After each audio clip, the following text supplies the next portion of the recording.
आपके साथ हूं मैं राजीव शर्मा। आप देख रहे हैं इंडिया न्यूज राजस्थान और सीधे चलते हैं राजस्थान विधानसभा, जहां पर पेपर लीक मामले को लेकर इस वक्त चर्चा चल रही है। 21 में पेपर आउट हो गया, 21 में पेपर आउट हुआ। आज क्या बात क्यों रहे हो? 2021 में पेपर आउट हुआ है। क्यों रहे हो? आपने तो डिबेट मांगी थी ना, आपको जवाब मैं दे रहा हूँ ना आपको। अब आप सुनिए जवाब। पेपर आउट का बता तो सही।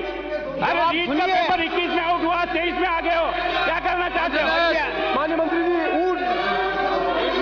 जलूल बातें क्या करके आप भागना चाहते हो? डिपार्टमेंट ने काम किया, कमाल कर रहे हो, माननीय सदस्य, कमाल कर रहे हो। माननीय सदस्य, अपन चर्चा नहीं चाहते। चर्चा समाप्त की गई, सदन की कार्रवाई 10 मिनट के लिए एडजर्न की जाती।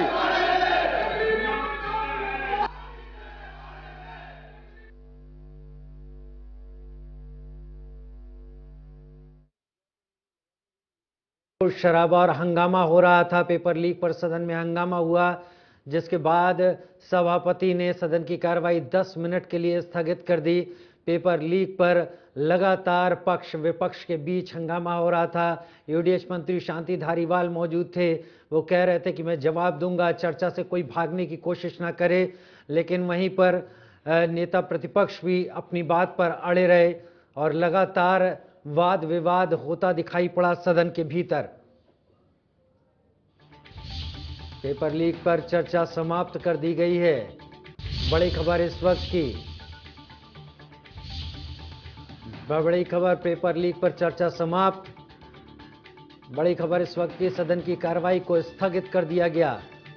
पेपर लीक पर चर्चा समाप्त की घोषणा की दोपहर 2:07 तक के लिए स्थगित किया गया सदन को। पेपर लीक पर चर्चा समाप्त हो गई। विष्णु शर्मा फोन लाइन पर मेरे साथ जुड़े हुए हैं। विष्णु, एक बार फिर पेपर लीक कांड को लेकर सदन में हंगामा ज्यादा और चर्चा कम देखने को मिली। देखिए, पेपर लीक को लेकर सदन में जो चर्चा चल रही थी, तो जो मंत्री वीडी कन्ना है उन्होंने अपना जवाब रखा, तो उस पर बीजेपी पूरी तरह से संतुष्ट नहीं थी।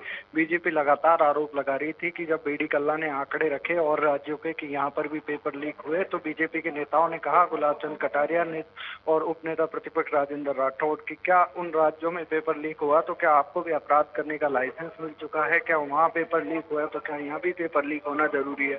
साथ ही जब आखिरी में जब नेता प्रतिपक्ष गुलाब चंद कटारिया पेपर लीक को लेकर बोल रहे थे, तो यूडीएच मंत्री धारीवाल ने खड़े होकर बीच में उनको रोका और कहा कि आप जवाब सुनकर जाना। कुल मिलाकर नेता प्रतिपक्ष जो गुलाब चंद कटारिया हैं, वो लगातार सरकार पे आरोप लगा रहे थे कि ये चर्चा जो हम कर रहे हैं इसकी गंभीरता को समझे, ना कि पक्ष विपक्ष किए बिना इस जो पूरा जो मामला है पेपर लीक का उसको समझे। जवाब हमको भी देना है, आपको भी देना है, राजस्थान की जनता को, दोनों ही दलों को जवाब देना है। तो ये जो दर्द है, जो पेपर लीक हुए हैं उनका दर्द या तो उनके माँ बाप समझते हैं बच्चों के, या वो बच्चे समझते हैं। इस पूरे मामले को लेकर जब दोनों सत्ता दल और विपक्ष दोनों आपस में भिड़े, तो उसके बाद जो स्पीकर ने उनको रोका और इस चर्चा को समाप्त करते हुए सदन की कार्रवाई को 10 मिनट के लिए स्थगित कर दिया। जी, स्पीकर ने चर्चा को समाप्त घोषित कर दिया, सदन की कार्रवाई 10 मिनट के लिए स्थगित कर दी। लेकिन जब कार्रवाई शुरू होगी तो क्या एक बार फिर से हंगामा देखने को नहीं मिलेगा? जी बिल्कुल। देखिए, पेपर लीक को लेकर बीजेपी का जो स्टेट है वो पूरा क्लियर है कि सरकार को पेपर लीक के मामले पर घेरना है।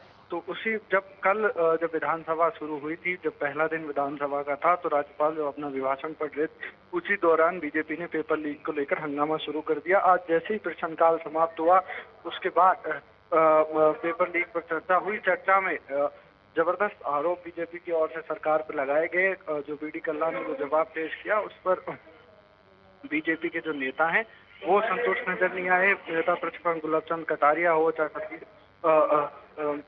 राजेंद्र राठौड़ हो, तमाम लोगों नेताओं ने सरकार पर आरोप लगाए कि ये जिस तरह से आपने आंकड़े जो पेश किए हैं, ये खाली आंकड़े नहीं है। आप ये बताइए कि किस तरह से जो पेपर लीक हुए हैं, जो बच्चे ऑवरेज हो जाएंगे, उनको किस तरह से आप परीक्षा लोगे, और जो हो चुके हैं पेपर लीक, उनकी वापस परीक्षा कब होगी? इन पूरे मामले को लेकर बीजेपी ने सरकार को घेरा। जी, बहुत शुक्रिया हमारे साथ जुड़ने और तमाम जानकारी साझा करने के लिए।